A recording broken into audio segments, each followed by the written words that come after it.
Hello everybody, this is Valencia and welcome to my channel Balloons and Business, where I show you the business of balloon and event decor. So today I'm going to show you how I made this Barbie themed balloon garland setup. And this is in honor of the new Barbie movie that just came out this weekend. I know Barbie themed parties have been all the rage lately, so I wanted to join in and put in my version of a Barbie themed balloon garland setup. So if you want to see how I did this, just stay tuned. So as usual, I start off by blowing up 2 balloons, rounding them out and tying them into dupes.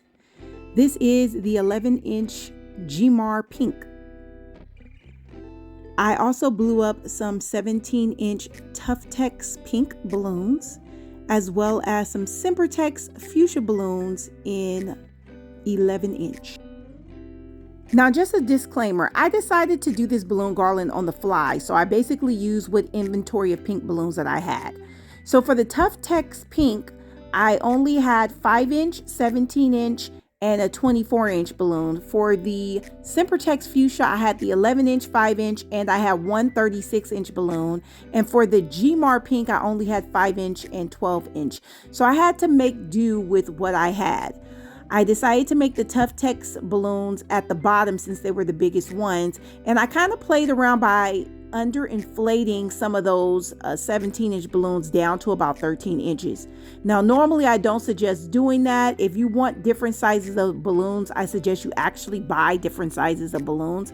But since I didn't have the sizes available, I tried to manipulate the sizes by underinflating some of the larger balloons to make them closer to the 12-inch balloons.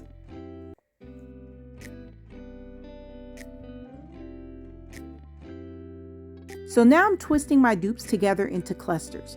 Now, since I did not have larger sizes in the GMAR balloons, I decided to overcompensate by twisting together more dupes into the GMAR cluster. So I twisted together 8 or 9 dupes, which is about 16 to 18 balloons in this GMAR pink cluster.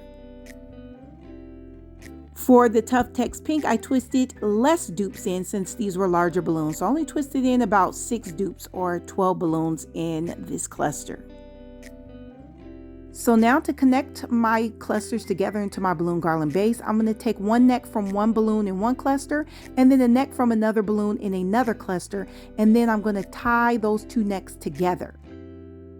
Just so you know, the fuchsia pink clusters, I also twisted in about 8 to 9 dupes since I only had the 11-inch for that color as well. So this is my balloon garland base. I got 4 clusters, 2 fuchsia, 1 GMAR pink, and 1 Tuftex pink, and that Tuftex pink will be the base of the balloon garland. So now I'm going to tie a 260 balloon around the balloon clip 2 times, and then I'm going to clip that onto the backdrop. Then I'm going to take the 2 ends of that 260 balloon and wrap one end around one side of the balloon garland, another end around the other side, and double tie that 260 into itself. And that's how I'm connecting it to the backdrop. I connected the balloon garland to the backdrop at about 3 or 4 points. So now I'm going to be adding some clusters to thicken up this balloon garland. So there's some more Tuftex clusters, and I'm just tying a 260Q balloon around them. And then I'm going to wrap that 260Q around a couple balloons in the pre-existing garland, wrap it back around the new cluster that I'm adding, and then just tie the 260 into itself. And that's how I'm adding my clusters. I'm also going to be adding some chrome silver balloons, Simpertex brand, in small clusters of about 4 balloons. And there you see me trying to add that 36-inch fuchsia balloon. I'm trying to position it in a way that it doesn't take up all of the attention from the balloon garland, and it meshes in well with the design. Now you're going to see me rearranging the balloons in this balloon garland several times, especially that 36-inch balloon.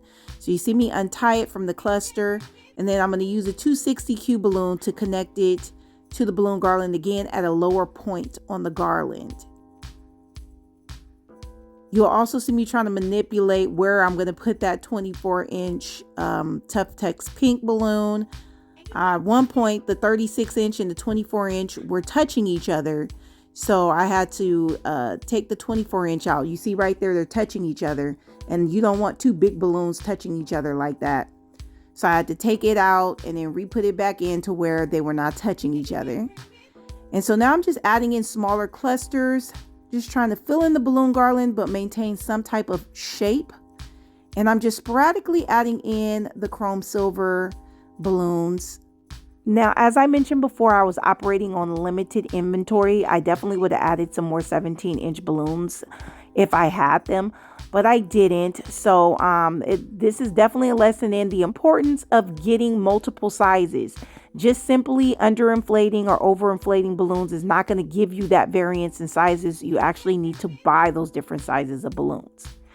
Now I'm adding my 5-inch clusters using 260 Qs that I cut in half to save on material.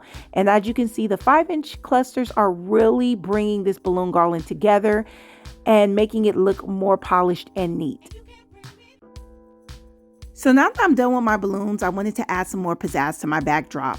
I actually kind of bootlegged my backdrop. That's my Chiara wall frame, but I put some sequin curtains that I had over the frame and tried to use my backdrop clips to keep it on the frame. However, I did not like the way that was looking, so I took this foil table skirt and I cut it up into sections, and I used some duct tape and just taped it on to my backdrop. And if you want to do this, you want to start at the bottom and then layer upwards. I also rolled the tape up and put it on the backing of the fringe so you cannot see it from the front.